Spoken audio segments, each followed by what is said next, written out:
Alright, this is Kayli Tibbs. This is Mia Lee. And what's your name?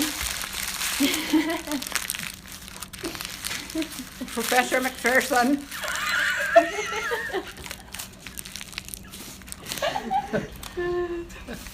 Okay. We are in Oxnard, California, in Professor Mcpherson's house. And what's the date today? And today's date is May 21st. Okay. Number 1. And our relations to her is she's my Mother's godmother. yeah, mother's godmother. And I don't have anyone to interview, so I'm here with Kayli today. Alright. Okay, number 1. How old were you when Kennedy was assassinated in 1963? 31. Where were you when you heard about the assassination? Is this for real? Mm-hmm. This is for real. Oh, it's for real. Oh, wow. I was in Van Nuys, California. Nice. Number 3. How did the news affect you? Well, for a while I really was not absorbing the whole thing, but as I got out of the house and walked around, I could see how most of the people were behaving. It was like a standstill. Everything seemed as though it was going to stop, and people had long faces and some were teary-eyed. And then I started to feel a little sad as well. Who do you think was responsible for the assassination? What was his or her motive? Well, at that time, I didn't know who would be responsible except for this guy. I forgot his name now. Lee Harvey Oswald. Oswald, yeah. The newspapers and the television reported that it was some guy called Oswald, and they didn't really get a chance to investigate, or the authorities didn't get a chance to investigate, because he was assassinated by a guy named Ruby, who eventually died in prison. And then there were subsequent investigations and studies through several decades, and everybody that was doubting the validity of Oswald's being the responsible party really could not come up with any other tangible or credible evidence. So I don't know who was responsible for it. Some people were saying the communist, some were saying the mafia. Who knows?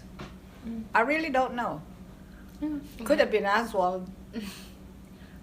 Did you serve in the Vietnam War, or do you know anyone who did? No, I didn't serve in the military. They wouldn't take me. I was trying to volunteer. They wouldn't take me because of my leg. I had polio when I was a baby. But yes, I did know a lot of people who were in Vietnam, who fought in Vietnam. Some of those involved my students at Castle Air Force Base. I taught there in the early 60s. This was a residence center graduate program sponsored by Chapman University. And I was teaching the pilots and navigators world politics. So we used to talk about their going to Vietnam. These were the early days of Vietnam. And then later on, I accepted an offer by Ventura College to teach there. And so a number of my students were also recruited to go to Vietnam. Some of them never came back. Some of them did. Oh, yes. Did you ever watch news reports about Vietnam on television? If so, how did it affect your news on the war? my views. Yeah. Well, yes, I watched a lot of it because everywhere you turned, somebody was demonstrating or hollering about the war. Jane Fonda was one of those that was leading a lot of protests. I had mixed feelings. As a matter of fact, I was a little ambivalent about the whole thing.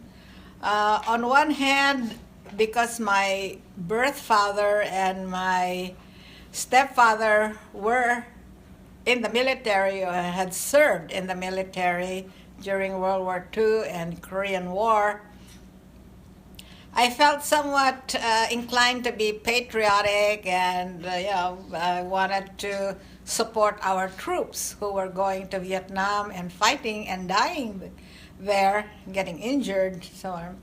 On the other hand, I could understand why people were objecting to the Vietnam War, because really, was it really our responsibility to save Southeast Asia? And we were sending these young men, and some there were a few young women, to be injured, to be killed, maimed, and was it really necessary to do that?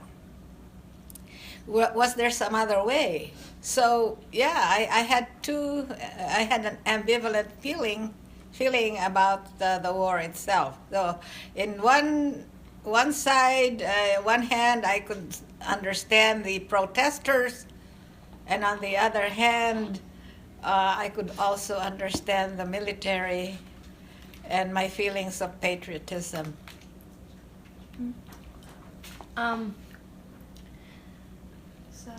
So what were your reactions to the following movements? So the first one is the anti-war movement. Anti-war, anti-Vietnam War. Yeah. Mm-hmm. Well, like I said earlier, I had ambivalent feelings. It's like a dichotomy, really. On the one hand, on the one side, you have feelings of patriotism, and on the other hand, doubts about the cost of the war. Not necessarily financially, although, yeah, we were spending lots and lots of money. But my primary concern were the soldiers we were sending overseas and getting killed, injured, maimed, and forever psychologically damaged. So that was my reaction then, and until today, really. I still have my doubts as to whether we really needed to go into that Vietnam War. What about the civil rights movement? Oh, I was all for it. The first, actually, we have Lyndon Johnson to thank for a lot of these civil rights acts that were passed by the Congress of the United States. One of those, I think, was 1964, was the very first one that was passed. All of those civil rights acts, there were about 3, I believe, and eventually 4. What they, in effect, did was to extend the voting rights for one, and then the succeeding ones prohibited businesses and other public institutions, excuse me, that was the hamburger and ice cream, prevented employers and schools, etc., from discriminating on the basis of gender, race, and then eventually age, disability, and so on. And the legal basis for hiring and admitting people into buildings and institutions and so forth would be the ability to perform the job. Not their age, not their gender, not their race, not their national origin, and so on. But notwithstanding all those civil rights acts, it took quite a long, long time before those were enacted. There were pioneers in the field that made implementation of those laws effective. I think I was one of those pioneers, in the sense that I was the second to be appointed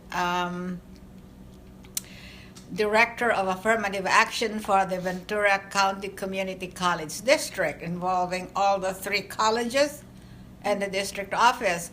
And I had if I may use a dirty word, I had a hell of a time because it was a lose-lose for me. The teachers were demanding immediate remediation of the abuses engendered over many, many years, of preventing people from advancing on the basis of gender. And yet, on the other hand, the board was so adamant about me not really implementing these new laws, because there were certain board members who had their own favorite people among the male population of the district. I probably should not have said that, because you guys can come back at me and say, aha, you're revealing some sins that those board members had. But it was really very difficult. I had, on the one hand, had the board of directors, and on the other hand, I had the faculty. And then there were some Hispanics, like one lady, I think her name was Rachel Wong. Hey, Rachel, where are you? She hated me and lambasted me based on my name. She'd never met me. She didn't know that I'm also a minority, racial minority. But she kept lambasting me to the press and to the people and so forth. So I never did until today. Gee, that's since the 70s. I've never met her. And I wish that I would, whoever she is. And anybody knows who Rachel Wong is? Yeah, she said, kept saying, who is this Mcpherson? She's a white woman. Why is she director of affirmative action? Let us have a minority in the district. Well, I was a minority. She didn't know that. She didn't bother to meet me and talk to me and see how sweet and nice I am. Okay.